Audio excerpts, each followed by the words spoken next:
Interview.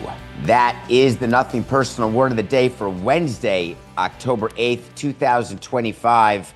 I'm talking about the good old in-game interview when our friend at Fox, Ken Rosenthal, goes into the Yankees dugout for one of the in-game managerial interviews, which I know managers absolutely love to do. It's not that every manager is like Popovich, where there's nothing to say, or all the football coaches when they're running off the field at halftime.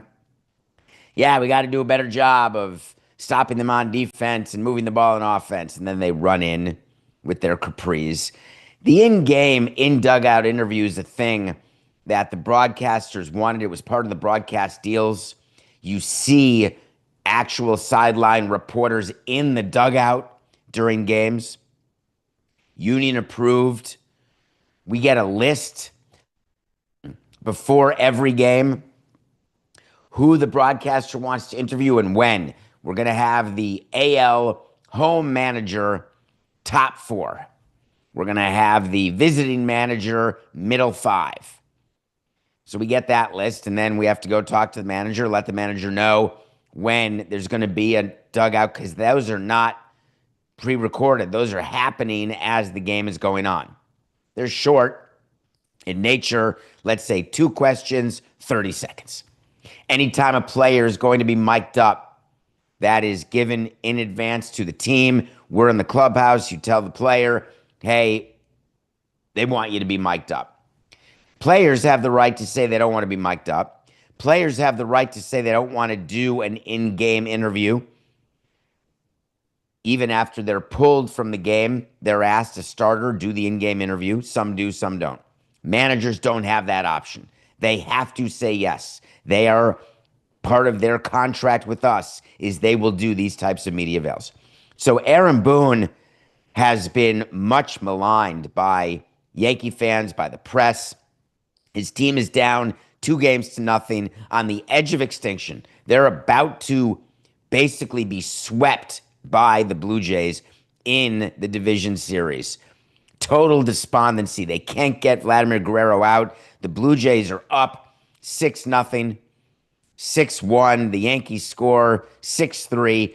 Here's the interview that Boone gives. I'm not showing it to you. I'm telling you about it if you're listening to this. If you're watching on the Nothing Personal with David Samson YouTube channel, please hit subscribe. If you're on the DraftKings network, please, DraftKings, thumbs up. But during the interview, I'm listening to what Aaron Boone is saying. And what he said was, hey, the key here, we just got to get these guys to stop scoring because I believe in our offense. And I know that we've got time. We can score the runs required to win this game. He had no panic. He was absolutely certain what could happen. And I'm watching the interview thinking to myself, man, I know Booney, and I know that Booney believes that, but I also know Booney is no dummy. In Booney's mind, he's saying, all right, if we lose this game because our offense doesn't come alive and Judge doesn't get going, other than all of the singles he's been hitting, and our bullpen gives it up again, I'm going to be doing a post-game interview that will double as a post-series interview. Then I'm going to have to give an end-of-season, if I'm not fired, press conference with Cashman and maybe Hal Steinbrenner. We say to you, those things aren't in our head. We're never picturing, we don't visualize failure. We don't picture what would we be doing in a scenario where we didn't achieve our goal, and we're full of it. We all do it. I admitted to you when we were going to be eliminated in 2003 by the Cubs that I was rehearsing what I was going to say to the team after a great division series win, but a loss in the LCS. Of course you envision it. So Aaron Boone's giving this interview, and I'm thinking, wow, it's going to be such a cold take exposed because at the end of the day, the Yankees have a problem. And it's possible that if they lose a division series to the Blue Jays, even beating the hated Red Sox in the wild card round, that Hal Steinbrenner may run out of runway to be the anti-George. Hal Steinbrenner may have to make a change somewhere because it will be yet another year of Judge, of Stanton without a World Series. So I'm thinking all of that during this mid-game interview. Meanwhile, at the time of the interview, Carlos Rodon, their starter, their number 2 starter all season, who won all those games, who had shown consistency, who was matched up with Fried and then Schlittler, and the thought was, this is a rotation. You put in Heel in there. These starters are amazing. The bullpen guys are cold, but they'll get hot. The Yankees hitters, this is the most complete team. We're going to win the World Series. It was that type of hype. Yankees are down 2-0, and Rodon gets shellacked. I mean, shellacked. If you want to be an ace of a staff, do you remember the 2 rules that I have to be called an ace? Not a number 1 starter, because I told you there's 30 number 1 starters, because there's someone who pitches game 1. But an ace, that's something else. What do you need? I'll give you one more second. 1, you stop losing streaks. 2, you keep winning streaks going. If you want to be an ace and your team is down 2-0 facing elimination, you lock it. You lock it down. When you've watched Heel give up 2 runs in 2 innings, basically like an opener, you've watched Max Fried, who's been your best pitcher, give up 7 runs in 3 innings, and you're pitching a game 3 down 2-0, you lock it down. And Rodon didn't lock anything down. Gave up 6 runs in 2 1/3. Could not get out of the 3rd inning of a game that was an elimination game, the first of 3 in this round, and already the 3rd of what would be 5 before you even get to the LCS. They are at the maximum of elimination games that you can face in the first 2 rounds of the playoffs. They lost game 1 of a 3-game series. That's 2 elimination games. Bang, bang, they beat the Red Sox twice. You go down 2-0 in a best of 5. That's the maximum you can go down. You've got game 3, game 4, game 5, all elimination games. The Yankees have to be 5-0 in elimination games just to make it to the LCS. So Aaron Boone opened himself up knowing that he had to use his beleaguered bullpen for multiple innings, knowing that he trusts only Bednar, knowing that he ain't going to Weaver. Oh, now I'm trying to remember, Coca. That would have been so much more impactful if my brain were on fully, and I would have known. Of course, I saw Cruz and then Hill and then Doval and then Bednar. Am I missing someone in between because I got distracted? I'm going to check the box score, and just to make sure, Cruz, Doval, Hill, Devin, Williams, Bednar. Got it. They did not go to Weaver so we can just cut that all out and make it clean like this, Coca. 4-8-6-9. When you know that you've got to go through your bullpen and that you're not going to Weaver and that you're going to blow through Cruz and Doval and Hill and Williams and Bednar, you are hoping against hope that while you only have confidence in the latter, that you will get a game of donuts. And then you have to hope that out of nowhere, please, that Aaron Judge can find a way, or Stanton can find a way, because he's starting hitting, starting to get hot. Can they find a way to score runs? And then it happened. It's 6-3. Aaron Judge has a moment that was I want to say it was Roy Hobbs, but that's not right. It was the wrong part of the ballpark. I want to say it was Carlton Fisk, but totally different situation, but still really, really cool. Aaron Judge hits the ball. I want to say it was Alex Gonzalez, where you're like, hey, does that have a chance to sneak in over the left field? Game 4, 03 World Series. Hell yeah.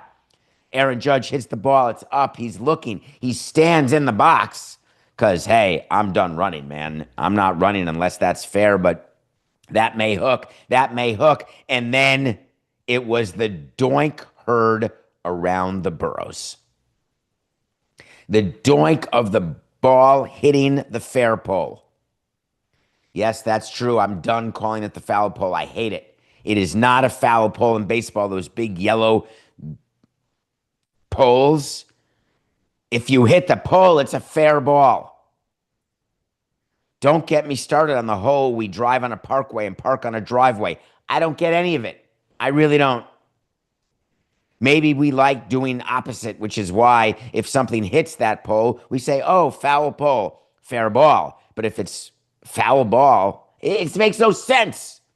But Aaron Judge sits there. He's looking. He's moving his head a little bit. He's doing that smile. He has such a great smile. He's perfect, like a pinup boy, man, Adonis. He's just sitting there thinking, oh, God, we really need this. Oh, God, please. And it feels like, I don't know about you, Coca, that ball was in the air for what felt like about 90 seconds.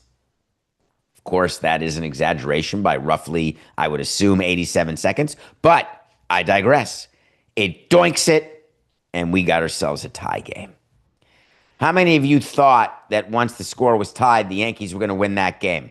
Now, you may have faded Samson because my pick of the day was the Yankees, but if you hadn't faded me and you were thinking that, man, Samson's hot, something's going on, maybe he's catching a break finally.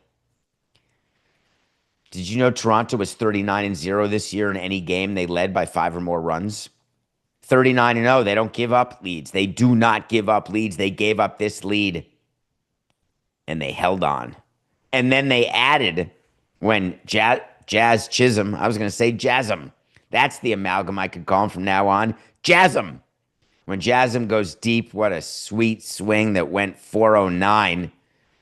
And then they tack on some, what we like to call insurance, and you got yourself a 9-6 victory. Yankee fans, this morning I've been monitoring. I'm a monitorer. It's my new word, given everything monitors. We're monitoring everything.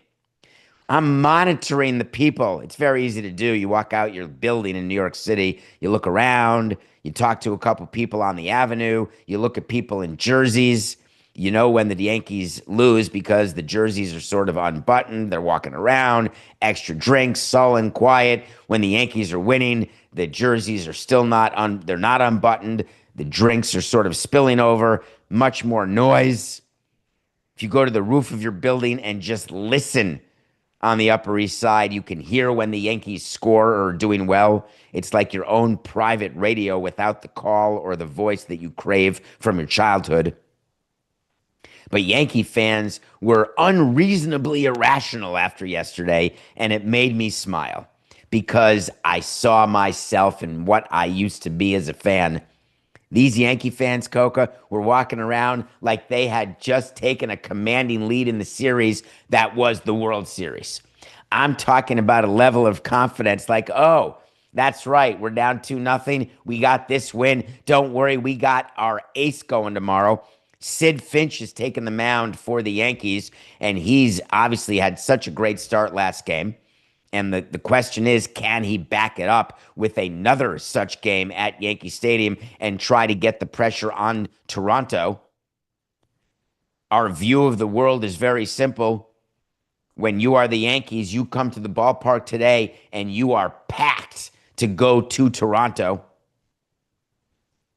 I would say that we would pack and get ready to go to Seattle or Detroit. But the Yankees, I believe, Coca, under every scenario, I believe the winner of Yankees Blue Jays will host the LCS. I believe.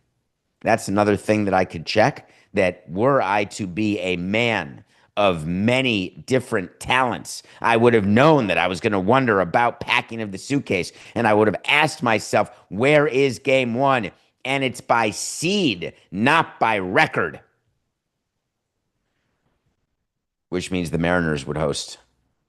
Therefore, the Yankees are not just packing for Toronto. It's so awesome when we get to do this. We get to say, not just packing for Chicago, you're packing for New York or Boston also. We're going to win the game 7 on the road and then get on the road to play the World Series. The Yankees right now have a full suitcase because they're going to go Toronto for games 1 and 2 of the LCS. They're going to show up at Yankee Stadium and they're going to say to Schlittler, just do what you did. Can you? Can you possibly repeat what you did where you did something no one's ever done in the history of baseball? Do you think that's the strategy that Boone is talking to his players about? No. I'll tell you what's going on for Game 4 that's going on today at Yankee Stadium, where it's much cooler today. A front is moving through as I talk that is going to lead to lower temperatures, but sunny skies, no delays, but it's going to be a cool night. Just let me hold you by the firelight. If it don't feel right, you can go. I think that's Paul Davis, Coca, although I can't be sure. I don't know what it is. Anyway, it's going to be a absolutely beautiful night in New York. And you know what is happening behind the scenes right now? As even this early in the morning, as they're waking up and the Yankees are going through their lineup, you can bet it's going to be the same lineup, but don't take my word for it. But I would tell you that you will see the same lineup you saw in games 1, 2, and 3. But what the hitters are being told is Schlittler is not going to be able to do what he did against the Red Sox. Therefore, let's get the kids some early runs. First time through the lineup. It's a bullpen game. Judge and Jazz hit homers off the opener you're going to see tonight. First time through the lineup. Let's take all the pressure off. Let's not have Schlittler being matched by early, which is what happened against the Red Sox, where they're putting up donuts until one of them blinked. And as Coca said, those two dogs didn't blink until early blinked. Don't make Schlittler do that again.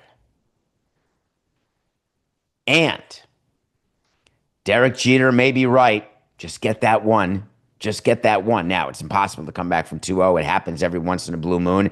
So it's not impossible. It's just unlikely. Very unlikely. As a matter of fact, what are the current, Coca? I'm putting you on the spot. What are the current series odds for Blue Jays Yankees? Because are people just assuming because they won game 3 that now the Yankees have the advantage and that they're all of a sudden in the driver's seat because all you need to do is win game 4 and then boom, you go to game 5 and anything can happen? Who's favored, Coca? So the Blue Jays are still heavy favorites. They're minus 220 to win the series, according to our friends at DraftKings. Odds subject to change.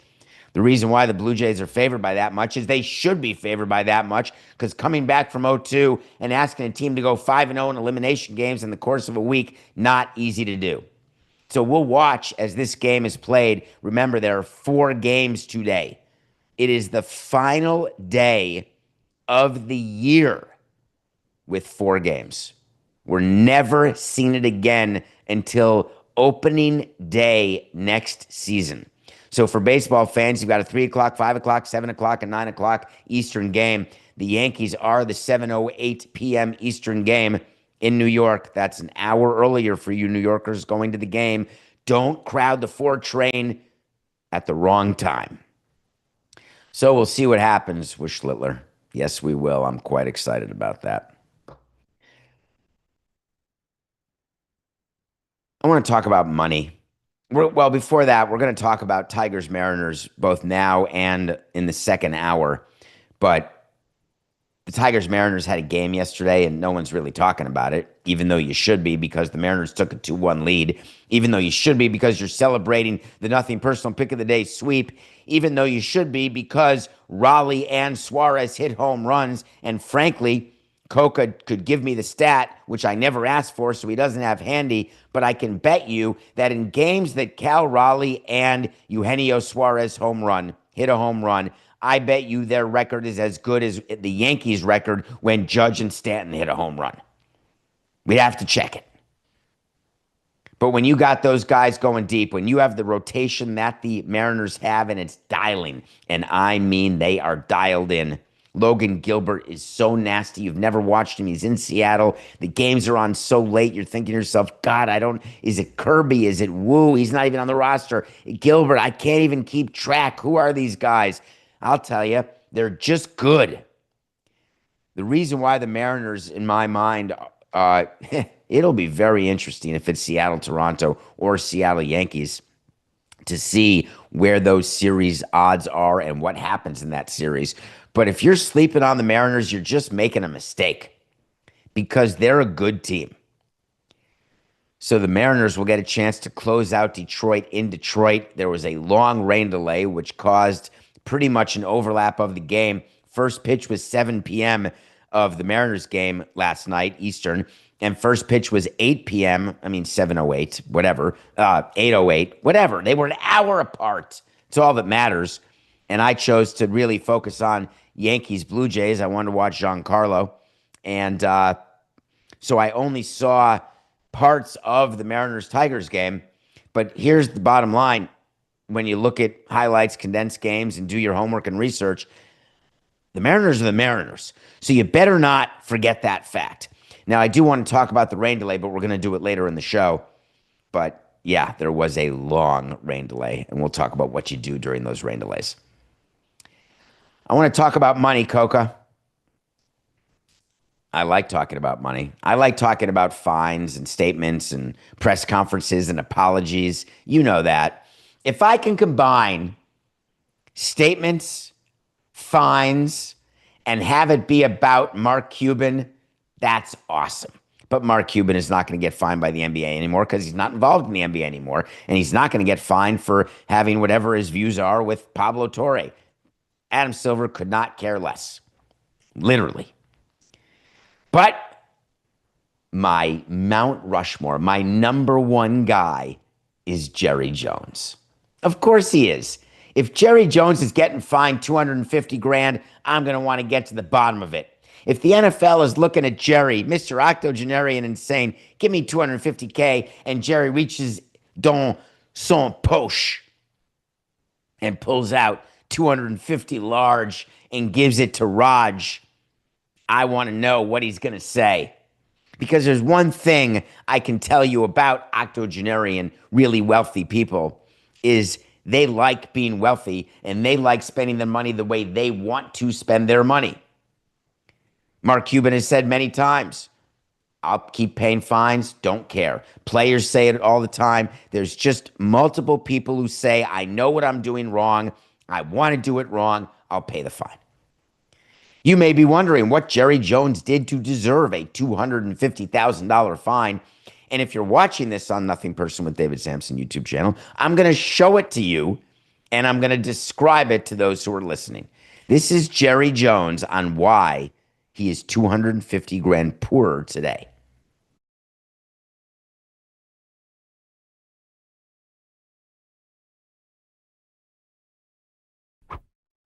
All right, listen. We're talking the Zapruder film. For those of you, God, that's like now 69% of our audience. All right, just think Kennedy, think the film, think the assassination, think how horrid that was. That is an expression you use when it's sort of choppy, you can't really see anything, you're not sure what you saw, but then you're sure what happened, so then you start analyzing it, frame by frame, breaking it down. Jerry Jones was standing in his owner's suite at MetLife, playing against the Jets, crushing the Jets. He's standing up cheering toward the end of the game, thumbs up, the way an old president would do it, walking down the street, giving their thumbs up like, yeah, things are good. You've got more disposable income under me, don't you? Let's go, Social Security, thumbs up, yeah. And then all of a sudden, he's pointing, like weird, pointing. What are you pointing at? Talk to me. Talk to me, Jerry. Are you hungry? Are you pointing at peanuts, at crackers, at Cracker Jacks? Do you want some saltines? Is it soup? Point. Tell me. Communicate with me. Wait a minute, Jerry, that's the middle finger. And all of a sudden, the middle finger comes out. And then quickly it goes back to the thumb. You can watch that video 1,000 times, and I've watched it 20. And I can come up with a very cogent story that Jerry Jones looked down at Jet fans who were giving him hell throughout the game because there's no sound wall in between fans and an owner suite. Believe me, fans can yell. And Jerry looked down and had enough and said, you know what? I'm going to do my best to not be David Tepper of the Panthers. I'm not going to throw a drink on these guys and lose 300 grand. I'd rather buy an unbelievable Leger gouache. Why would I throw a drink? But you know what? How about a quick bird? Just quick as you can. No one's going to see that. A word to the wise to all owners out there and to all presidents, all GMs, everybody involved in baseball, in basketball, in football, in hockey. I don't care the sport. Cameras are on you always. Your network cameras, people's cell phone cameras. Why do you think that I spent the entirety of my career going to talk to our owner in the front row of the dugout with my hand over my mouth? Why do you think the catchers talk that way or put their glove over? Because people are filming, and believe me, people can read lips. They're making a living doing it. So if you want to yell something at someone, and I'm not saying I haven't done it, I'm not saying I have done it, but if you want to do it, you can walk by and say, "Rrr!" Just like that. Always cover your mouth. When you want to give a hand gesture, you can't really put your hand behind it, although you can sort of imagine what I'm doing right now. You know what finger I'm giving, but truly, I'm not going to get fined for that, am I? Can I? Is it possible that Jerry Jones is so old that he can't tell his ass from his elbow? Have you ever heard that expression? You have. Come on. The 19% of you my age and older, you know exactly what I'm saying. He doesn't know his ASS from his elbow. Is it possible Jerry Jones does not know his pointer from his bird finger? Is it possible that there is a loss of motor skills where the thumb turns into the middle finger and the pointer without anyone knowing because he can't control what his hands are doing right now? He's just signing like epically fast. That's possible. All right, Jerry, what do you got? What happened? Here's what he said when he went on his radio show, where he's given us some great content from that radio show. That was unfortunate. That was kind of an exchange with our fans, talking about Cowboys fans. And if you look at the video and break it down, there's a whole lot of Cowboys fans looking up at Jerry like someone would look up at the Pope during midnight mass on the holiest day of the year and just say, "Oh, my man, you are my savior, my guiding light. You will cure the ill." Certainly can't ask for a Super Bowl win, but is it possible you can make someone feel better? Jerry Jones said there was a swarm of Cowboys fans out in front, not Jets fans, Cowboys fans. The entire stadium was brimming with enthusiasm of Cowboys. The gesture he's referring to it as, that's the bird, was inadvertent on my part because that was right after we made our last touchdown. We were all excited. There wasn't any antagonistic issue or anything like that. I just put up the wrong part of the hand. God, did that make me laugh. Has anyone ever done that? I'm taking a poll right now. Can we put a poll in the chat? Have you ever inadvertently flipped someone the bird? Like, I meant to give you a thumbs up. I'm really proud of you. And all of a sudden, instead, it's your middle finger. I meant to point to you. Hey, could you help me there? But instead, I gave you the middle finger. I don't understand it. I really don't. And then Jerry said he looked at the Zapruder film and he said, I looked at it and I'll tell you, I straightened that finger out pretty quick. My intention was thumbs up, pointing at our fans because everyone was jumping up and down excited. Is it possible that I completely agree with Jerry Jones and that his explanation makes perfect sense because he's old? The problem with Jerry Jones going with that as his explanation is that if he's lost his fine motor skills, you can do occupational therapy and physical therapy, and you can do speech language therapy. There's all sorts of therapies you can do to try to get improved neurofunction. There's just all sorts of things you can do to stop yourself from randomly giving people the finger instead of the thumbs up. Various things you can do. But it also means you're probably not set to be the GM of the team. And Jerry doesn't want to admit that, I assume. So, Jerry had a bit of a conundrum. I would have gone with, I would have gone the Jack Nicholson defense. You're goddamn right I did. I ordered the code red, and I do it again. Son, we live in a world. Anyway, Jerry Jones, 250 grand. That's a pretty heavy fine. But he paid it out of his ATM account. What do you think of a team finding its own coach? I thought about this when I saw the Cardinals and that's the Arizona Cardinals football team, were fining Jonathan Gannon, the coach, for what he did to Emari Demercado after the game. Emari Demercado, we talked about this whenever it happened. Was it on whatever show we did? Do you remember when Coco was upset? I'm blanking, Coco, but we did a show where you came on the air Monday and said, when you drop a ball crossing the goal line, bad. And DeMercado did that, and the Cardinals end up losing the game. And all of a sudden, a video came out where Jonathan Gannon was angry at his player. Oh my God, really? Can you imagine like any coach being, oh, good job, way to go, love you, man, get him next time? Of course you're going to be upset with your player. And what Gannon did is he got right up into his face, and then on the way out of extricating himself from being in his face, what looks to me as a tap on the chest.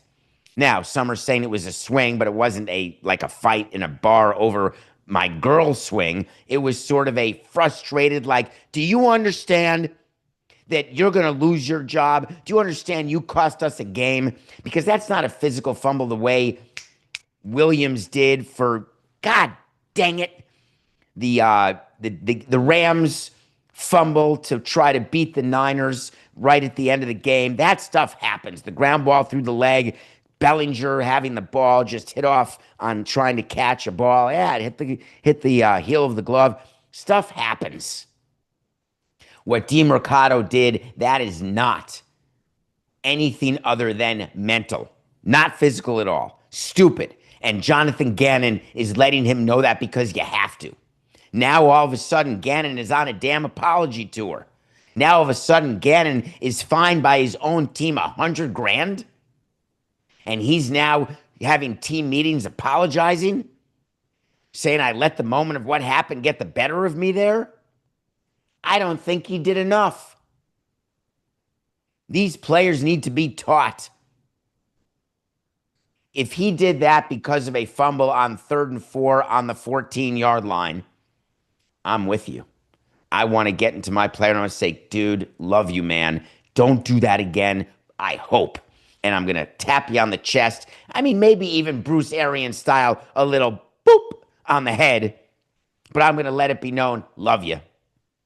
You do something mentally wrong and it is inexcusable.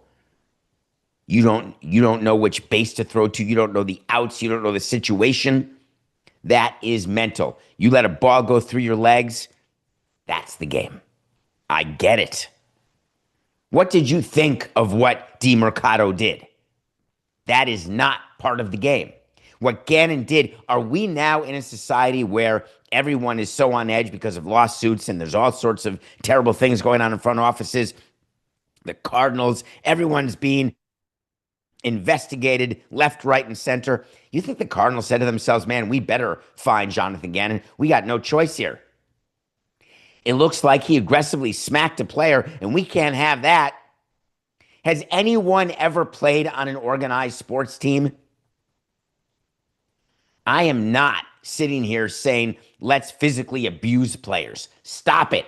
All of you just stop it. This does not rise to the thing that makes me so angry and sick that I would put people in prison for the rest of their lives, if not worse, for what they do to children. That's not what we're talking about. This is a grown man sport, big business, getting paid a lot of money. It is inexcusable to make an error like Demercado made. And the coach, if he doesn't go up to him and show him, and I mean in your face, I'm talking about a yelling and an up there where you can get the spit right in your nasal cavity. I would have loved a chest bump. I would have loved him to have taken his headset off, gotten right up in there, gotten in his face that second. Although as GM of the team, I probably would have released Mercado literally before he could get back to the sideline of that particular play. But nope, our world's changed. I know that many of you are going to say, oh, it's for the better, Dave. We've got to make sure that everyone gets the participation trophies and no one ever feels badly about what they do because we want people to feel so good about themselves. I agree. Live and let live. I am not talking about how you choose to live your life or how you choose to do anything. I'm talking about you have a job to do your job. And if you can't do your job, you better have a good reason because then your employers who are loyal to you will totally understand.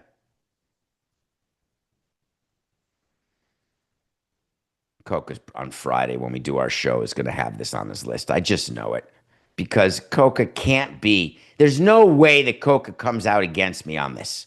I'm not buying it. I'm not buying it. 100 grand finding your own guy. Do you think what they do? Side note, just for a second. Do you know when you find your own player? What we would do with the players is we just ask for cash because they always have cash, or we would garnish their wages. We would just take it out of the next paycheck and we'd have it delineated. All right, 500 for uniform violation, 250 for conduct unbecoming an officer, honorably discharged, dishonorably, the whole thing. When you've got an employee like Jonathan Gannon, the head coach, do you think they're asking Gannon to go into the CFO, go into the finance department and write a personal check? Does anyone even know how to write personal checks anymore? Do you think it's a Venmo? Do you think the Cardinals give their Venmo account? Do you think the Cardinals say, hey, Jonathan, just give it to charity because I know you give over 100 grand to charity anyway, so just give 100 grand and then you can get the write-off? Think that's what they do? Or do you think they garnish his wages Fletch style, where every 2 weeks, the next 2 week paycheck will come and he'll say, wow, it looks like I just lost about 60K. That stinks. Yeah, I don't think we'll ever know. How about a review, Coca?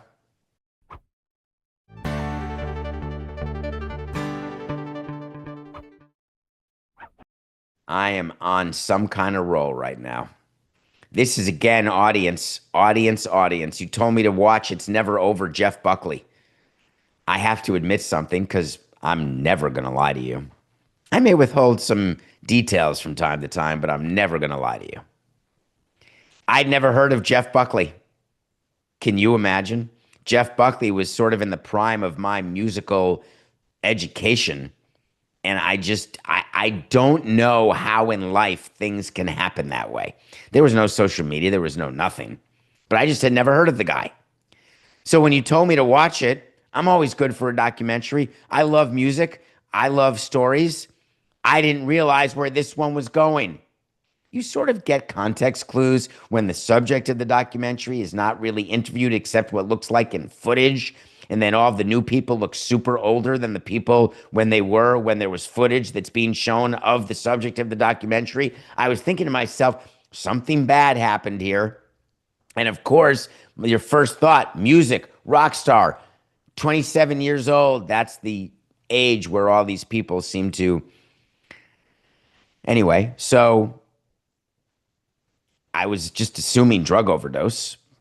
And it's so terrible. I don't know why I would assume that. That's not how Jeff Buckley died. Jeff Buckley accidentally drowned.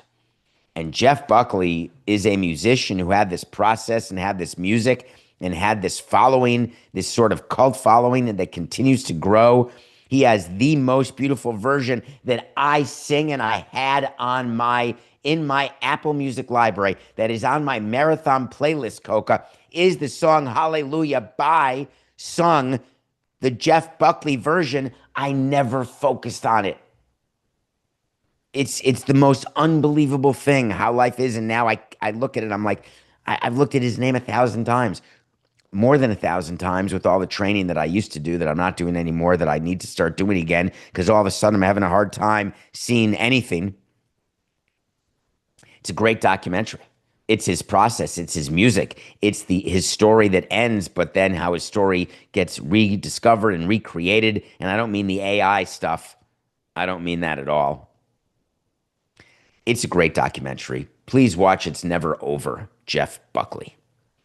Tomorrow on Thursday, we are going to be able to review a top 100 movie that's found on davidsamsonpodcast.com. There is a tab where you can see the top 100 movies. We're getting down to the nitty gritty here, Coca. We are reviewing Coda, an Academy Award winner. I have not rewatched it. I've seen it 2 or 3 times since it came out. It's an Apple TV movie. It's called CODA. Children of Deaf Adults is what CODA stands for. Spoiler alert, it's about a hearing child of deaf parents. It's a Best Picture winner. You know how I am about Best Picture winners. When owners buy a team, they have to meet the media. It's just sort of how it goes.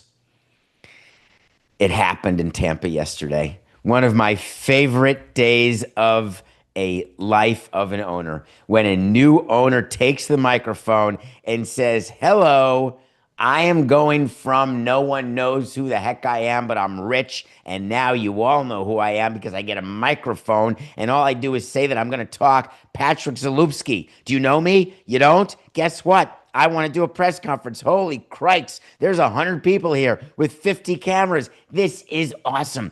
Whisper, whisper to the vice chairman. That's why we bought the team. Look at what Ballmer said. We're going to get into any restaurant we want. We're going to get the best table right near the back where you can do the side entrance into Tootsie's, make a right turn, then a left down the stairs, totally private, then out, no problem.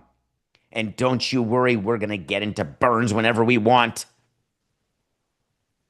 Yep, it's true. Patrick Zalupski is the new owner of the Rays, had his press conference. How do new press conferences go? What would you say? What's pretty common? Do you remember the Stevie Cohn new press conference when he bought the Mets? That was a funny one. We expect to be in the World Series in the next 3 to 5 years with the parade down Canal. We're going to come in here and we're going to clean up the mess that went on under the previous group, and we're going to bring you sustained winning.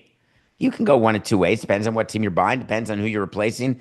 What do you do if you are a new Rays owner? When I say Rays, what do you say? We're going to play word association because I happen to have thousands of people right in front of me right now. This is a show that I'm doing from my home studio, and I have so many visitors that have crowded into my place.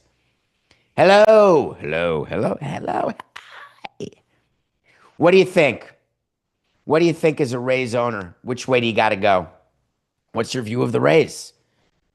When I say Rays, you say winning. When I say Rays, you say cheap. When I say Rays, you say smart. When I say Rays, you say stadium.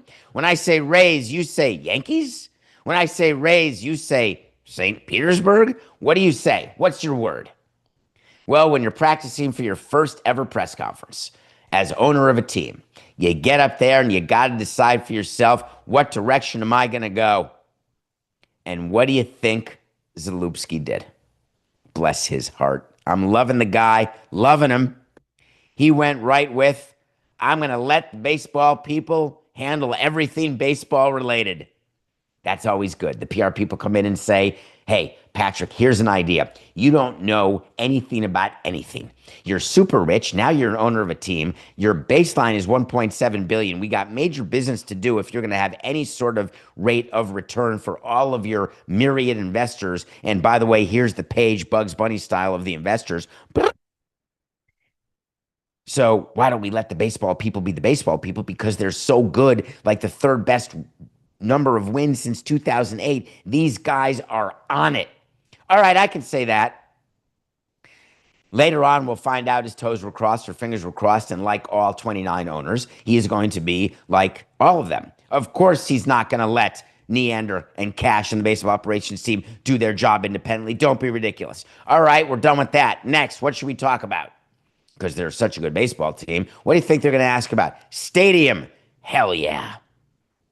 Zalupski said, we need a new ballpark. I don't think that's disputed by anyone. And here it comes. Because you got to work it into the first press conference you do.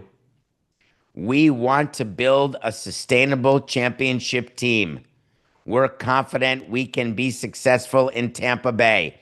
He didn't say the Tampa Bay area. He didn't say Tampa Bay, St. Pete. News alert to those of you in St. Pete, get ready to drive over the bridge. The team is gone from St. Pete, no doubt about it. They're going to do a stadium in Tampa. Here's what you don't do, Mr. Zalupski. A couple words of advice. We'll get to know each other. Don't give timelines. He said they'll be in the new stadium. They're planning to be in by 2029. They're only missing the following things: a site financing, and then design. That's it. Other than that, they are golden. Well, David, it's only October of 25. That's true. But I told you how long it takes to build a retractable roof stadium. You need 31 to 36 months. That's 3 years. You're going to open in 29. That means by April of 26. Wait a minute. When's April of 26? That's not for a super long time. April of 26. We're years away from that, aren't we? Uh-oh. We're only 7 months from April of 26? And you think that right now, Zalupski's going to walk in there and say, hi, my name is not Stu Sternberg. That means you're going to do business with me. That's the Derek Jeter School of Executives. Hi, I'm Derek Jeter, not David Samson. Ready? And they're like, I don't care. No, I'm not ready. See you later. Zalupski is going to find it's not easy to get a deal done. They're still looking at different sites. Why give a date of 29? Mistake. Then we want to build a sustainable championship team. How come everyone says that? Does anyone have a sustainable championship team? I guess, David, the Dodgers do. The Yankees? Would you say the Yankees are a sustainable championship team? I guess you'd have to say you're just disappointed by the fact they haven't won one since '09. Would you say that Tampa has had sustained winning since 2008? I know I would. Does it mean they've won a World Series? No. Have they gotten to a World Series? Yes. Would there be 25 teams who would trade with the Tampa Bay Rays right now? No, but 20 teams would, maybe 22 teams. But then Zalupski wasn't done. He could have stopped. He said, hey, the revenues are what the revenues are. These are the revenues. Do you know what the people were asking, Patrick? They were asking, are you going to increase payroll? Because that's what fans want to know out of the gate. Are you, Mr. New Owner, going to be Stevie Cohn of our dreams and just build the payroll up, up, and up with reckless disregard toward whether the team is profitable and then still losing? You got to be ready for that question, Patrick. You're going to get it a lot because you're buying a team that always had a low payroll. So the fans are asking, do we have a different owner now? And Zalupski, to his credit, said, hey, it sort of is what it is right now. Where we are is where we are. That's why we need a new ballpark. Good for you, Patrick. Kick the can. Just kick the can. It gives you a chance, even with all of the tax benefits, depreciation, amortization, even with all of those things that are beneficial over the first 5 years of your ownership, you get to now have a smaller, shorter, quieter payroll and just say, dude, it's not like I'm a miracle worker. My miracle will be getting the stadium, saving the team for Tampa, and making us able to increase our payroll in a new stadium. And guess what? That used to work, but it works way less often now. The new stadium bump, the new stadium panacea, that does not exist the way it used to. But shh, don't tell Patrick that, because they need a new stadium so then they can start with expansion. So MLB and Patrick are together saying, get that new stadium quickly in Tampa.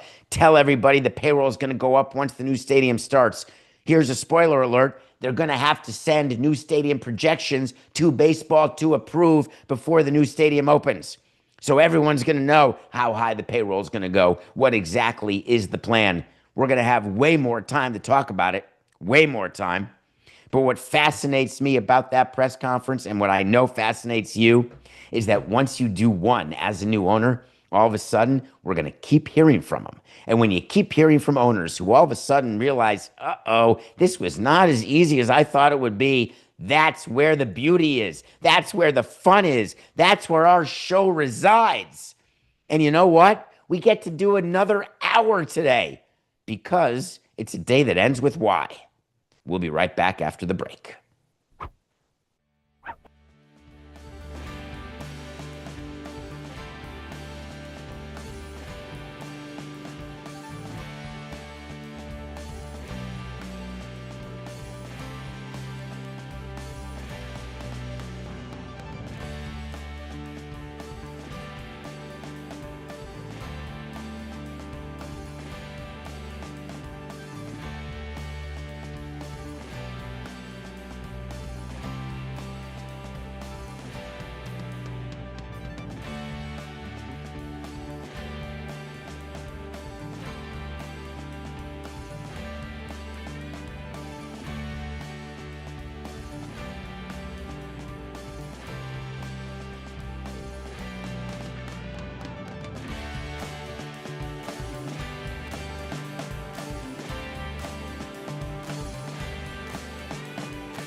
Welcome back to Nothing Personal. My name is David Samson. Thank you very much for being a part of our journey. Thank you for subscribing to our YouTube channel, Nothing Personal with David Samson, for watching on the DraftKings Network, for being a part of the Levitard universe. Just thank you for everything you do. To my friends over at CBS as well, I'm just so appreciative of them. Everyone has just been so kind, and to the audience, you're still reaching out. It's one of those things where there's a flurry in the beginning and then it stops, but that has not happened. People continue to reach out and show love and prayer and support, and I appreciate it more than you know, because the journey doesn't stop when the attention stops. Today is Wednesday, and what we've done since the week of June 2nd, when we became a 2-hour show daily, is we did Wednesdays So You Want to Talk to Samson. So You Want to Talk to Samson is a segment that we used to do just during the show. It's about a movie called Half Baked, and this is for all the new listeners, and I know there are a lot of you now, so thank you. It's about a movie, Half Baked, great movie. Better to be between a half and 3/4 baked to watch it. Still funny if you're 0 69 baked, but there's a character named Samson, and everyone always wants to talk to him. And Coco, when we first started this show, like right at the beginning, he was like, what about So You Want to Talk to Samson? Because people would want to talk to you. And it has morphed into this thing that became its own hour. And we have our own phone number, which you can call and leave voicemails. And now we're playing your voice on the air if your voicemail makes it. And right now you see the graphic. It says, So You Want to Talk to Samson. Thank you, Patrick Kim, for that. 631-377-4869. 631 is an area code. If you know, you know. 377 is DPS. And then 4869. That's how we reset on our show. So that's the phone number. You're literally going to get a voicemail, and that voicemail is me, and then leave a message, and you may hear yourself on Wednesday. The other thing that we've done every day since we started is the Nothing Personal pick of the day.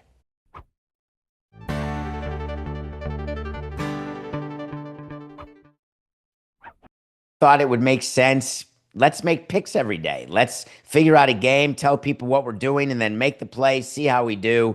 Tell you that each unit is $1 or $10, and then we keep track, because I was so upset about people who are not keeping track of their picks. I wanted accountability. I make assurances to you that I will finish above 500, that I will finish making money for a year. Of course, reality can set in, and it doesn't happen. And I've been cold. And there are times, if you know when to ride me and fade me, you are going to be successful, because I'm hot, I'm cold. It sounds sort of just like everybody else, right?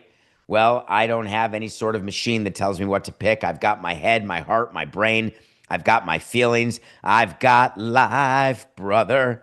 I got $1,000,000 charm, sister.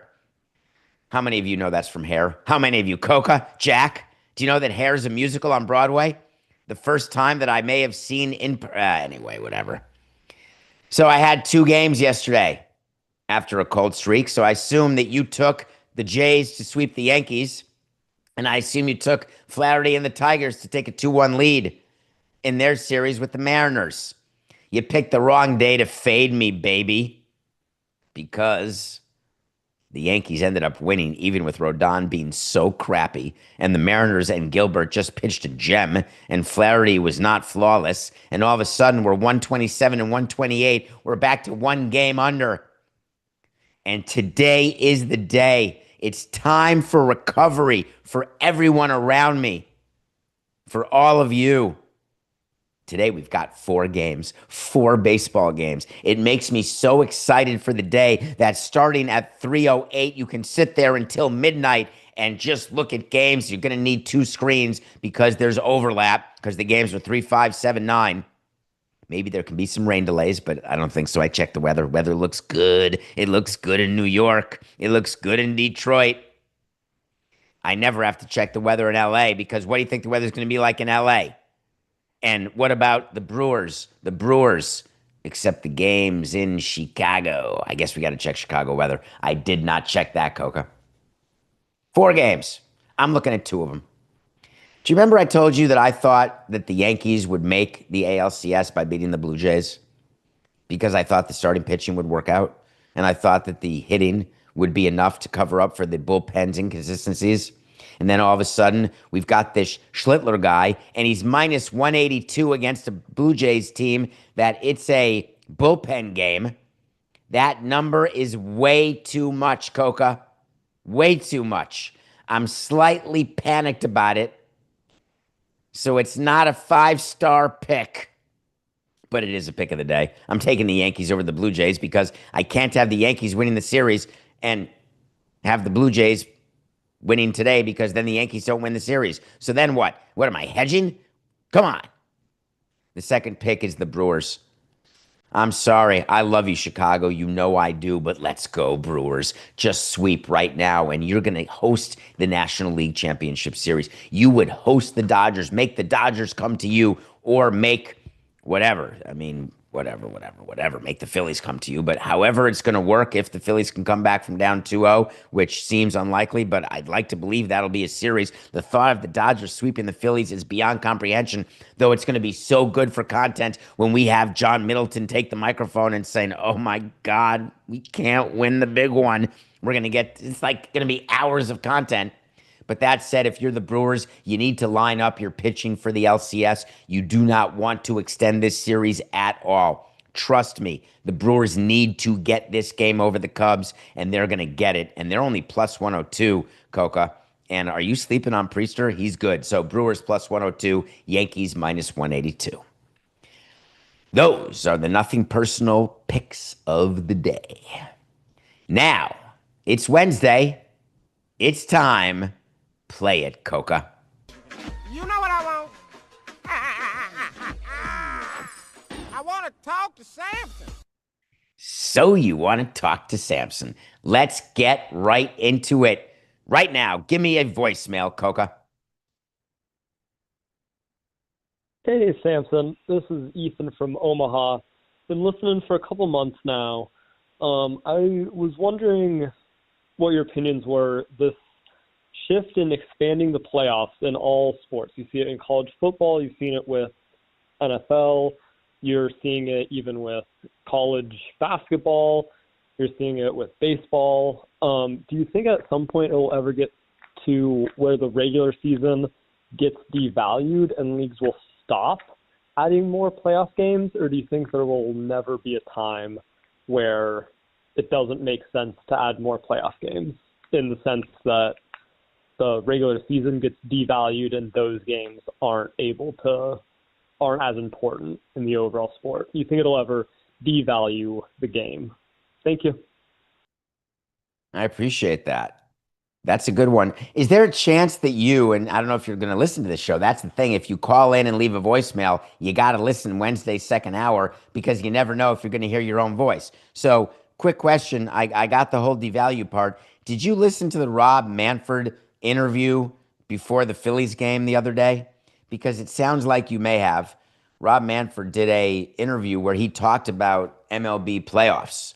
And his view is that MLB has nailed it. I want to explain why that's his view.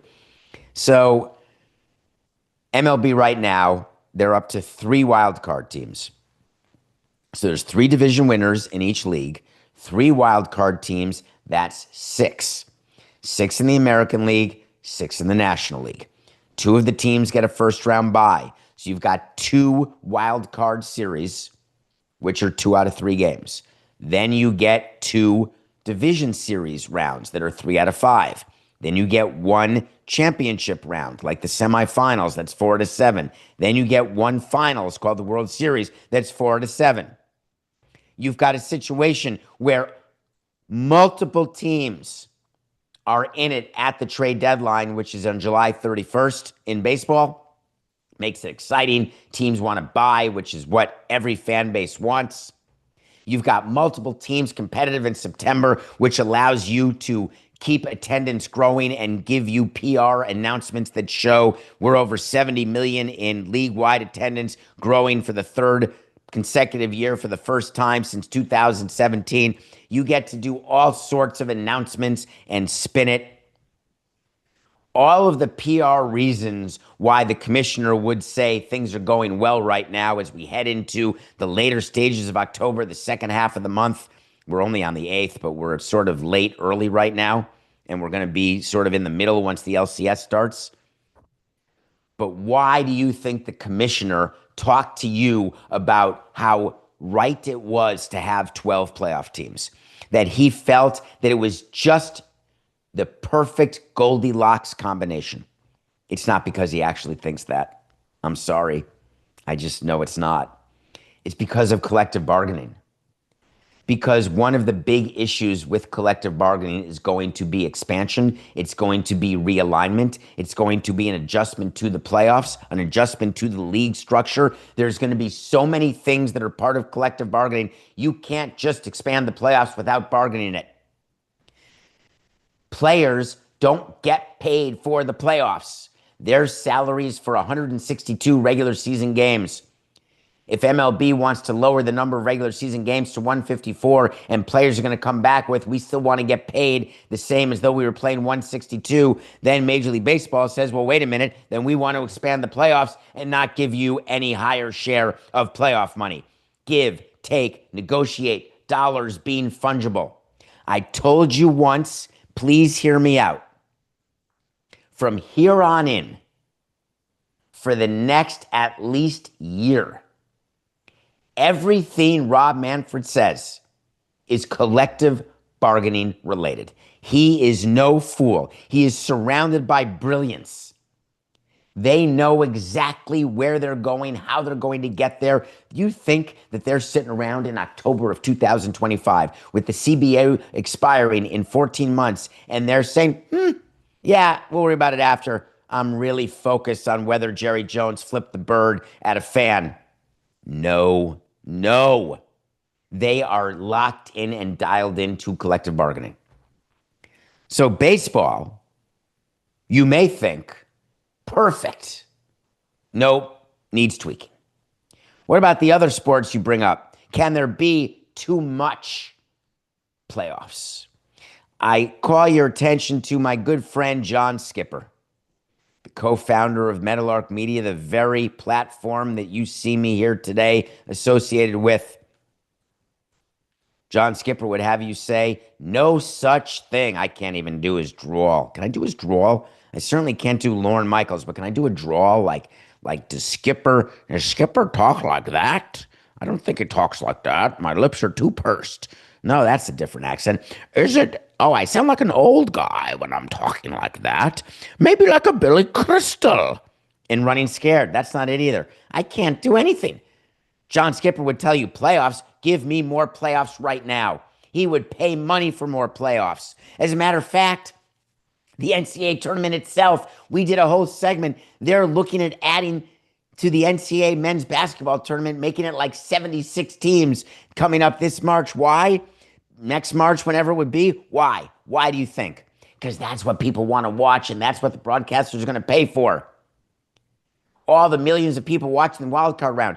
Baseball's wild card round was record-breaking. Now you had Dodgers and Reds. That's pretty good. You had Red Sox, Yankees. Hell yeah. Anytime you can add playoffs, you do it. Devaluing the regular season. Fascinating. What does that mean? Devaluing the regular season is when I go to a season ticket holder and I say that your ticket is $50. There are 81 games. Let's just say they're 80 for the sake of easy math. 8 times 5 is 40. Then there's 2 zeros. 80 times 50, that's 4,040,000. So you always can do 80 times 50 in your head. 8 times 5, add the 2 zeros. Coca, you're with me. $4,000. This is what you're getting. You're getting 80 games. You're going to get 9 innings a game. We've got a roof, no rain delays. We may stink a year. We may be good a year. You're going to have fun. There's going to be great parking. There's going to be great merch. You get all sorts of benefits. Here's the package, the special club you could be in as a season ticket holder. That's the transaction we're doing. You have the right to buy playoff tickets. Maybe in your location, maybe at a different location, maybe at a different price. You have a right to an All-Star game if we have one, but we probably won't again. All these things are discussed with season ticket holders. The value they have in that, the reason why ticket scalpers buy regular season tickets and why teams try to stop this from happening is because they want the access to the playoff games.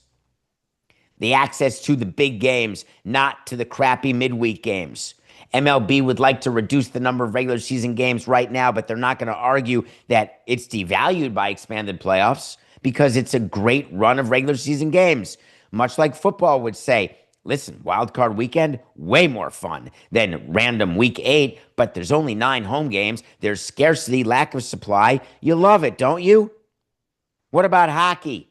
Regular season started last night, and I can't, hold on, wait for it, couldn't find anyone to write me one thing about it. Of course, we saw what the Panthers did in winning against the Blackhawks, raising the banner. We watched the Rangers and the former Penguins coach not able to win his debut against his old team. Yeah, we're paying attention, but it doesn't even make the show.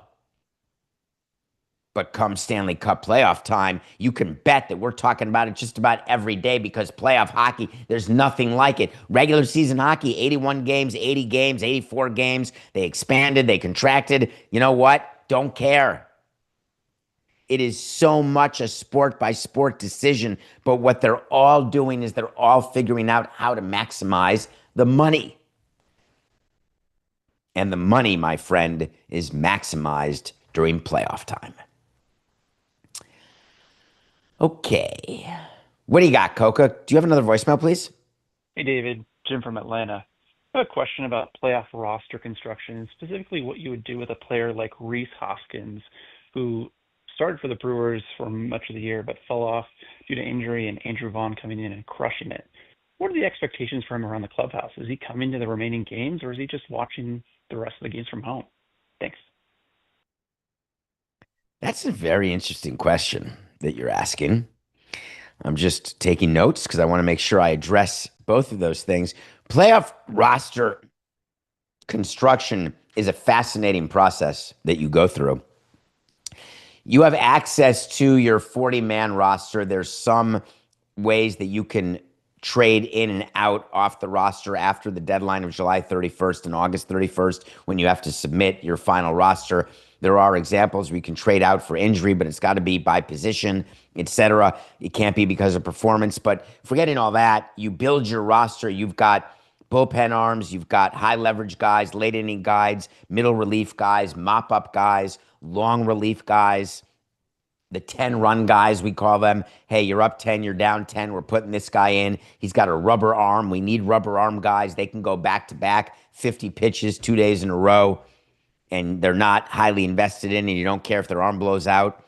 You've got on the hitting side, you need a combination. You want lefty, righty. You want some switch hitters. You want people who hit for power. You need people with speed. You need a backup catcher with defense. You need pinch runners, so you need speed on the bases, people who can't find their way to first base without jogging from the dugout and slapping 5 to the player who got the hit. You need one of those guys.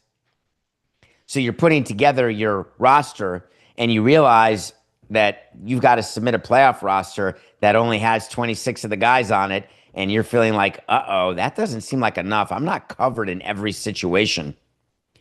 People who are fans of the show have heard me talk about why the San Francisco Giants lost to the Marlins in 2003. It was not because the Marlins played better. It's not because the Giants weren't the best team in baseball, even though to me they weren't. It's not because Barry Bonds wasn't absolutely impossible to get out, because he was.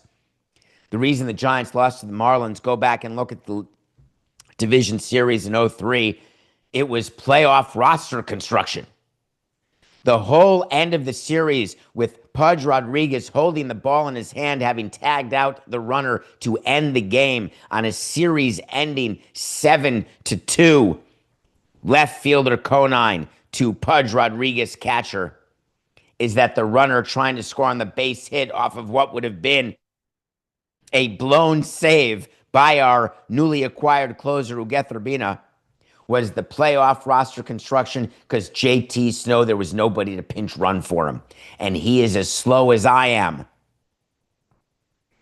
That is the reason why the Giants lost that game and lost that series, was playoff roster and the implications of putting it together.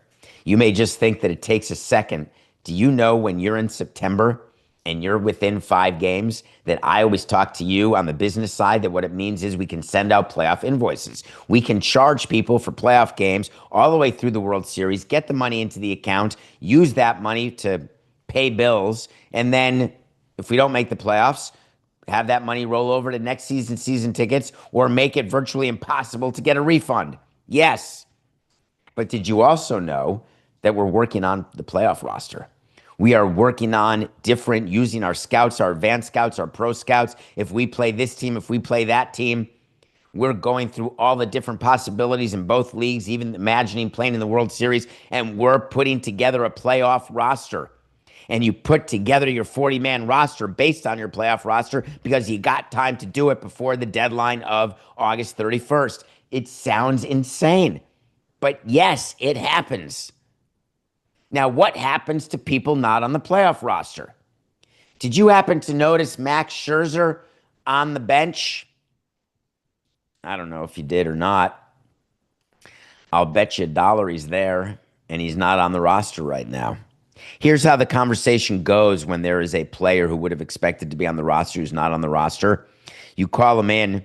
You've got the GM, the manager, and I would attend, I would say, 50 to 80% of the meetings because I just wanted to be there. I wanted to make sure that we were communicating, that we were being honest with what we were doing with our team, with our roster, with our players. And you say to the player, hey, just want to let you know that the way that this series lines up, the way that we envision it going is we're not going to have you on the roster. The Dodgers had to say it to Clayton Kershaw during the wild card round. He was not on the roster for Dodgers Reds, and this is a first ballot Hall of Famer. Tough conversations need to be said. Rhys Hoskins is no fool. Players know. I got to tell you, in all my years of releasing players, trading players, signing them, everything you do with players, it's really very rare when you tell a player something and they're like blown away, surprised. It really is rare. It's what gets talked about most when a player makes a scene or when a player is delusional and doesn't realize that they have options and that's why they're being sent out, as opposed to someone who doesn't have options. And then if you send them out, you risk losing them. Players don't understand how you construct a roster and limits and rules, and it's not their job to while they're still playing. They don't need to. But it is very rare that you would have a decision where a player doesn't know they're on the playoff bubble. If you are the third catcher on a team, the odds are you're not going to be on the playoff roster. You sort of know it. You'd like to be the second string. You'd like to be the backup, but you know that you're not. And you know that the playoff roster isn't going to be announced until right before the deadline that it has to be submitted because injuries happen.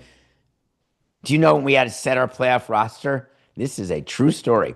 We had every player called, hey, did you stub your toe getting out of the bath today? How did you feel when you woke up? Because when you submit the roster, you want to make sure you submit a roster of everyone who's primed and ready to go. You can do injury sort of replacements, but when you replace a player, then they're done and you don't want to do it. So you really want to check out how players are. Hoskins knows that Vaughn, he's just taken over. It's his job. Hoskins was not performing. The Brewers are winning. Hoskins would have a choice. We would give our players a choice. You want to stay? This is playoffs. You want to stay? Join us. We'll put you on the road. We'll give you a hotel. We'll give you the per diems. We want you to be a part of this. But a player could also say, you know what? No, thank you. I'm going to go rehab in Florida, or I'm going to go home to wherever in Ekvelt you live, whatever you're going to do. All of those things are possible. I did not see, nor have I looked for Hoskins on the bench.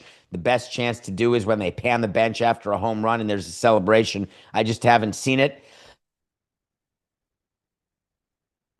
Everyone who had been on our team who had an opportunity to be with the team who we would invite. Now, keep in mind, it's our choice who we're going to invite. If Hoskins is a bad guy, I've never heard he is, we wouldn't have him around. If he's a good guy, we'd say, please come around. So that is what happens. They come to games, they dress, they sit on the bench. They're allowed to be on the bench. The MLB does not in any way enforce the number of players on the bench during the playoffs the way they do during the regular season. So this is something we'll watch for, but that's a good question. I appreciate that. All right, Coca, we have time. Let's go. Hello, David. Hello, Coca. This is John calling from Detroit. Just on my way to Game 3 of the Tigers-Mariners game.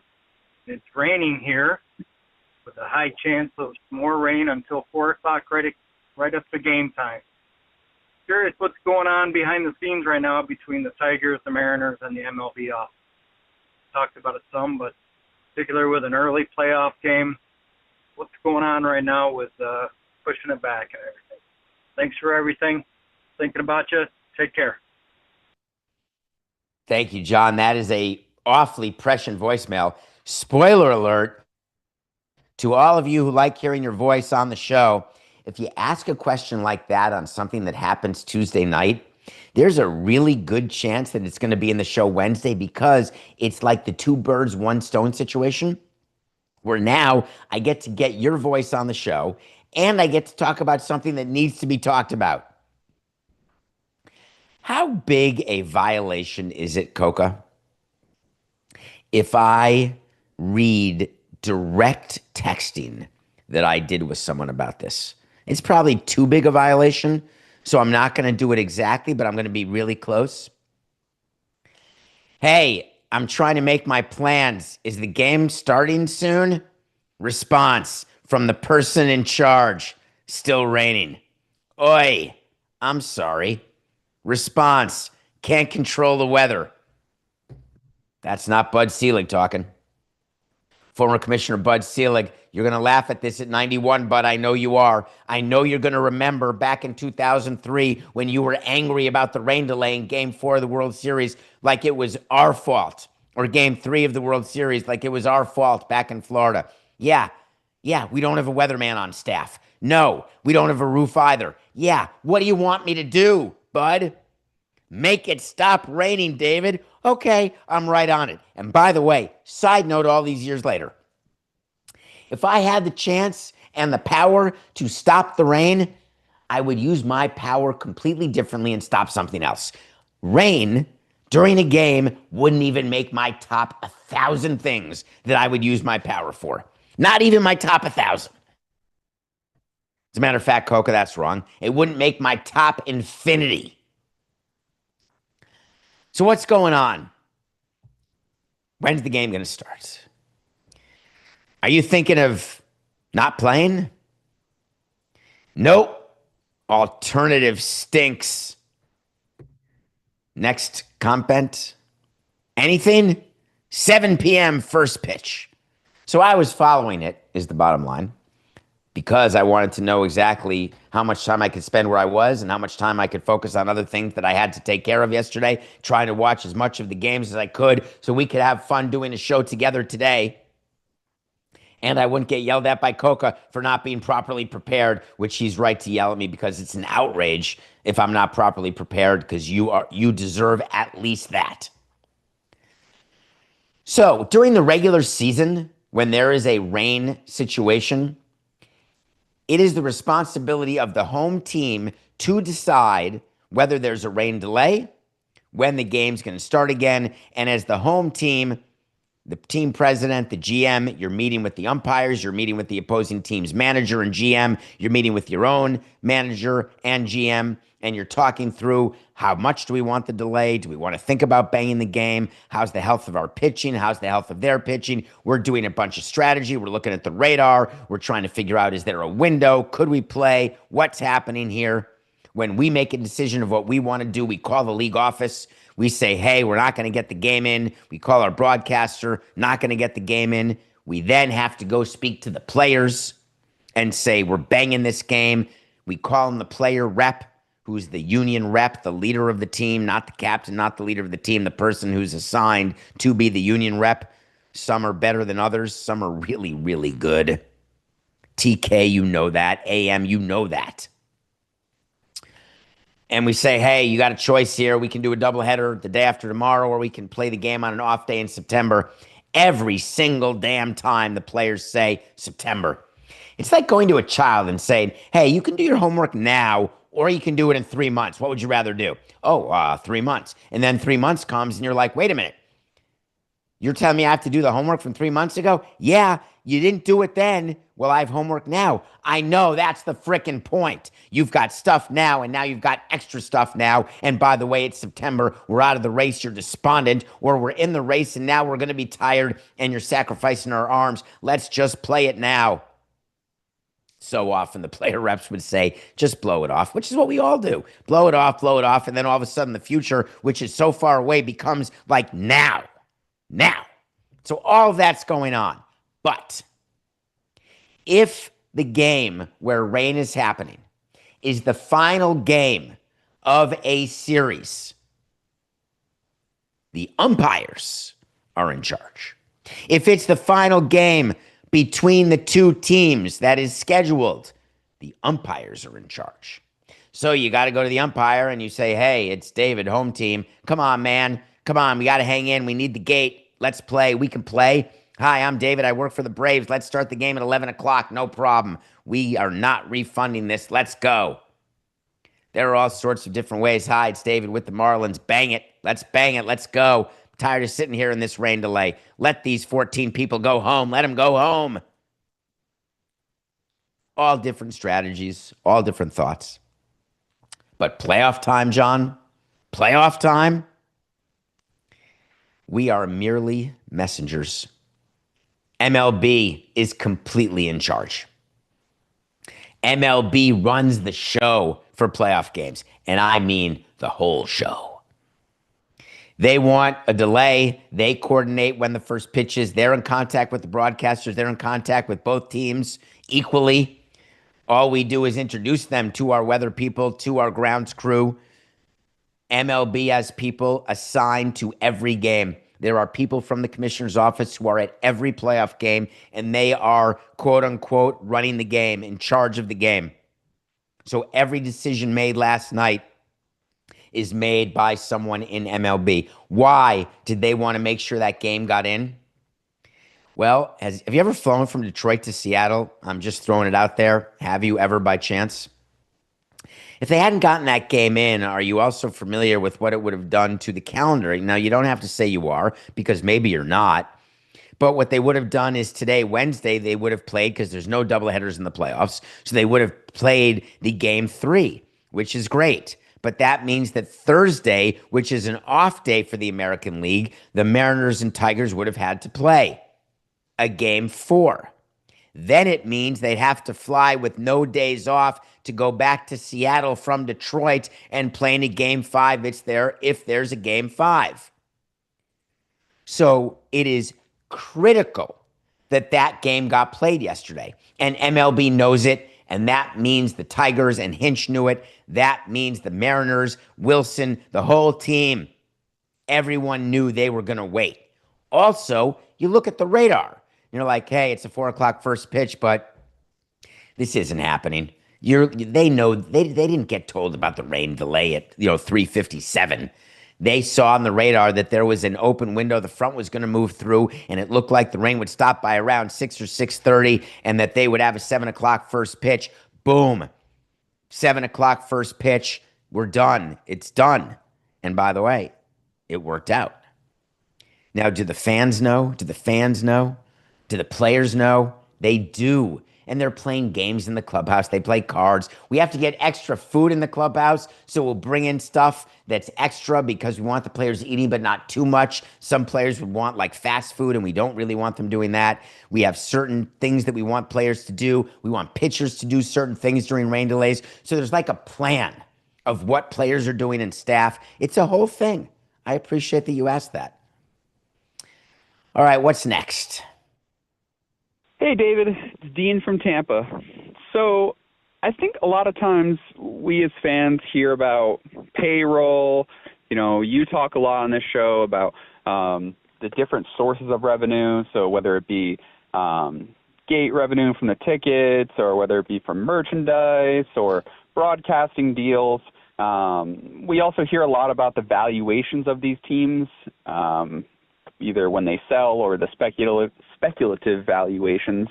But my question is, David, is what at the end of the day are these teams, at least in your experience, actually profiting?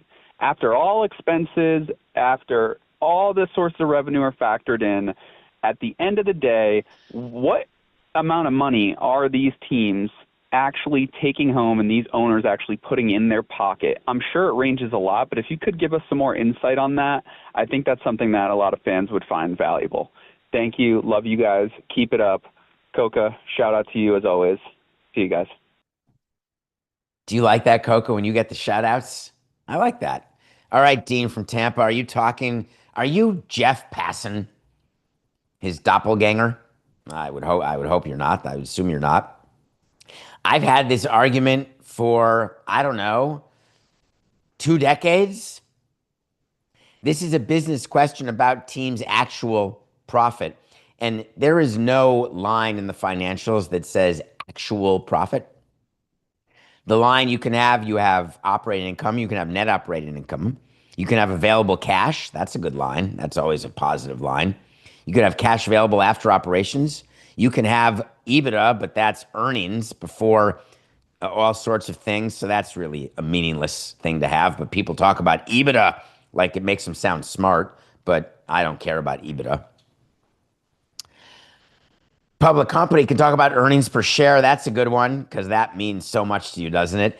Hey, there are earnings per share of 14 cents. All right, what did the stock do today? Oh, it went down. Wait, do I get 14 cents for every share? Am I getting a dividend? Oh, no dividends. All right, what do I care again? Oh, that's right. I care about the damn stock price. That's it. In sports, the biggest argument made by people who don't know what they're talking about is that a sports team value goes up each year. Therefore, the team should be willing to lose money each year. I ask you, if you own something that appreciates, a piece of art, a piece of jewelry, a home, if you've done it right. I've used this example before, Dean, and I'll use it again. When your shower breaks and you need to repair your shower and you call the plumber, do you say to the plumber, sorry, I'll pay you once I sell the house? No. The plumber says, give me the money now. And then you say, well, wait a minute, I don't have the cash, but what I do have is this great home that used to be worth $100,000 that's now worth $120,000. I got an extra 20 grand right there. And this new shower was $500. I'm good for it. And the plumber would say, sorry, dude, I'm sending you to collections and I'm going to break your shower again. All right, where do I come up with the $500? Hello, Mr. Banker. Can I take $500 out of my account? Well, your account doesn't have $500 in it.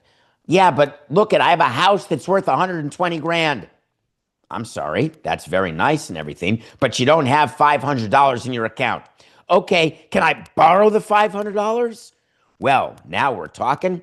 You can borrow the $500. What's your income? Oh, well, I've got a job that gives me 50 grand a year. Sorry, that's not a big enough job, but I have a house worth 120 grand.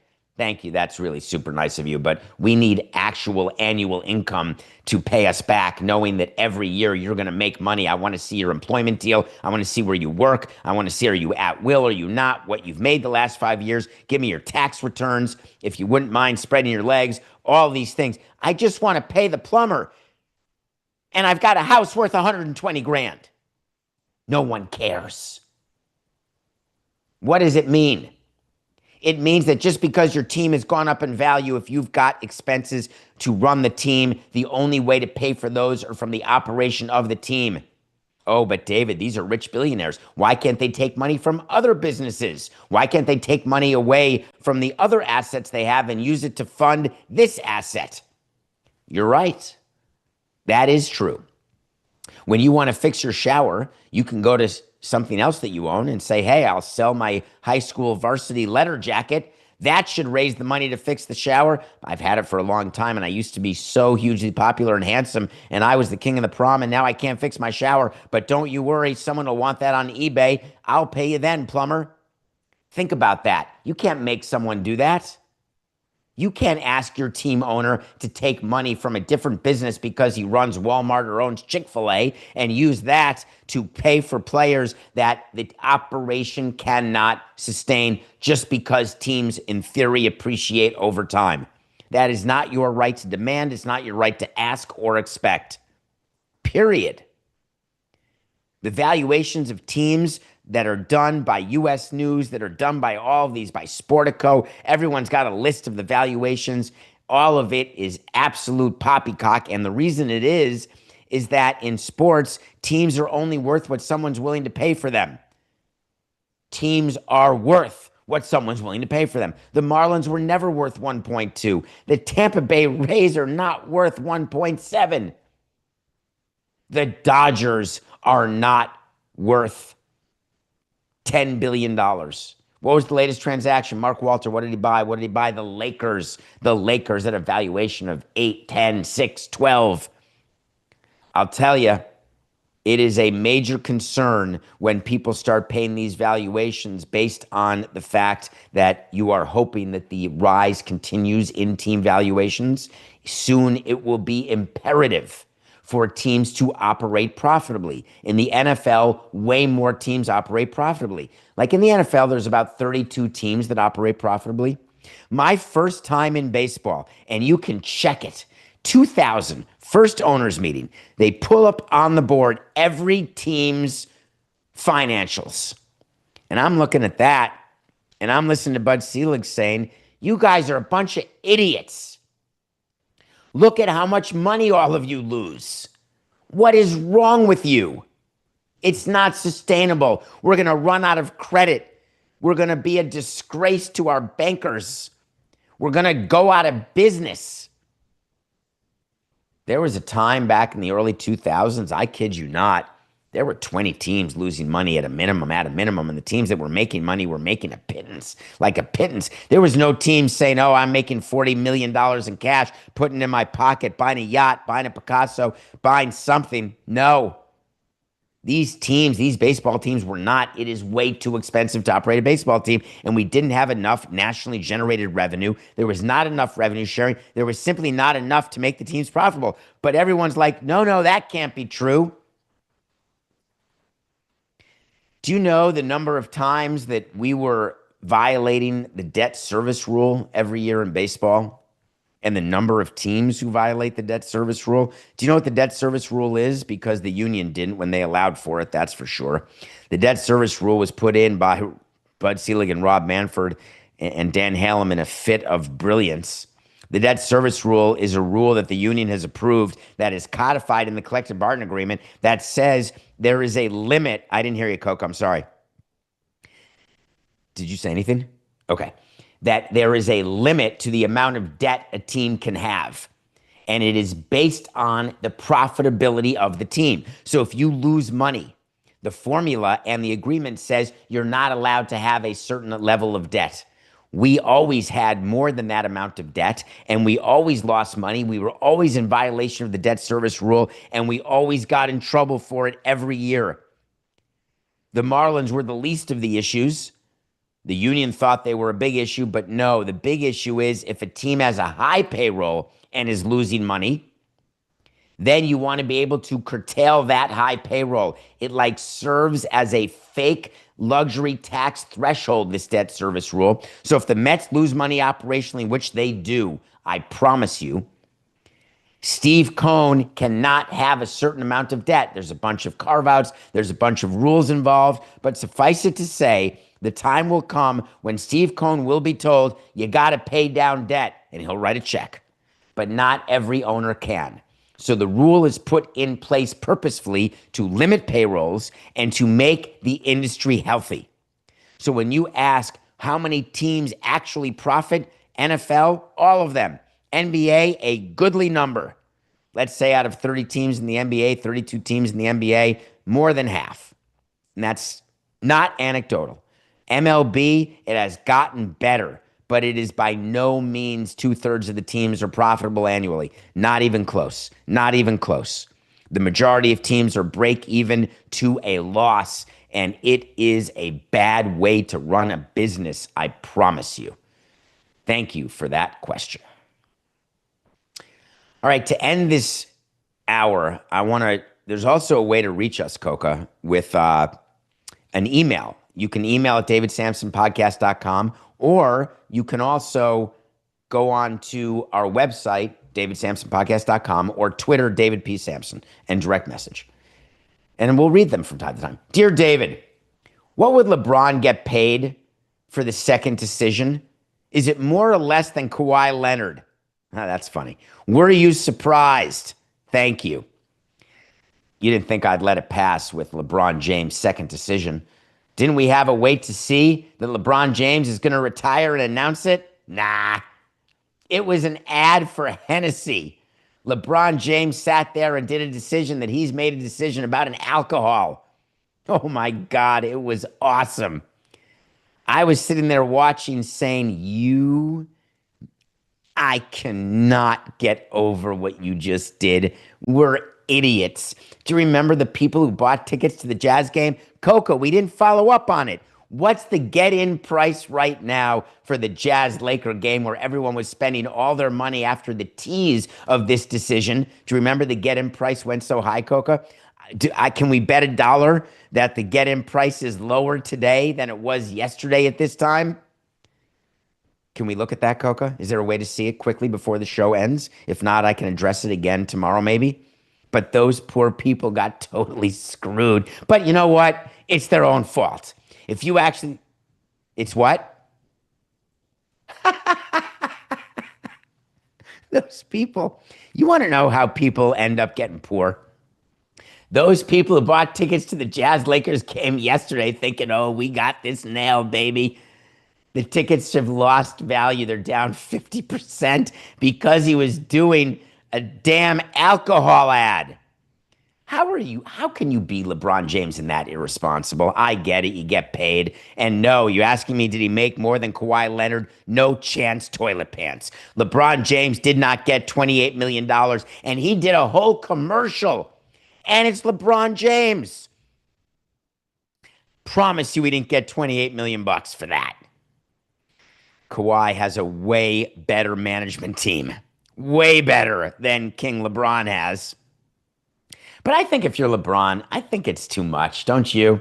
Because don't you feel badly for the people who are buying Lakers tickets? These are your fans, buddy. These are people who want to see you play. Why wouldn't you have just said that it's not about retirement? Because that's so uncool. Because you know what's going to happen now is the poor bastards are going to sell the tickets at a loss, and then you're going to come out and just retire, and then to get them back, they're going to have to rebuy them. They're like dollar cost averaging up, which is the worst plan ever. You're supposed to dollar cost average down. Oy vey. I got to tell you, that is, what do I think he actually got paid for that? I'm going to say 7 figures for sure. I'm going to say there may be some stake in the brand if it sells, if his own brand of Hennessy, I was going to say smells if it sells. But I'm going to say guarantee of, I'm going to say 1 to 2 million, Coca. That's about all I'm going to say. With some upside, maybe some upside. He sat down. He had to film it. He had to, wear a nice shirt. He had to get some makeup on. So I'm going to say it's 7 figures, but it's not Kawhi Leonard. It's not even close. I don't know. Maybe I should be happy that he's got that market, and I should be proud of him for doing the ad. And I should say suckers are suckers, and that's what the market will show. And we've got to let Darwin win because Darwin always wins. And so the people who got screwed with the tickets to the Jazz-Lakers final regular season game, that's part of life. But then Coke has made me feel a little softer, be a little softer, look for a spot of empathy. I'm trying all of that, Coca. I just can't get there with this. You thought that LeBron was actually going to announce his retirement in some cooped up, souped up way? No way. So for you, I'm sorry. It's just business. We'll see you tomorrow. This is nothing personal.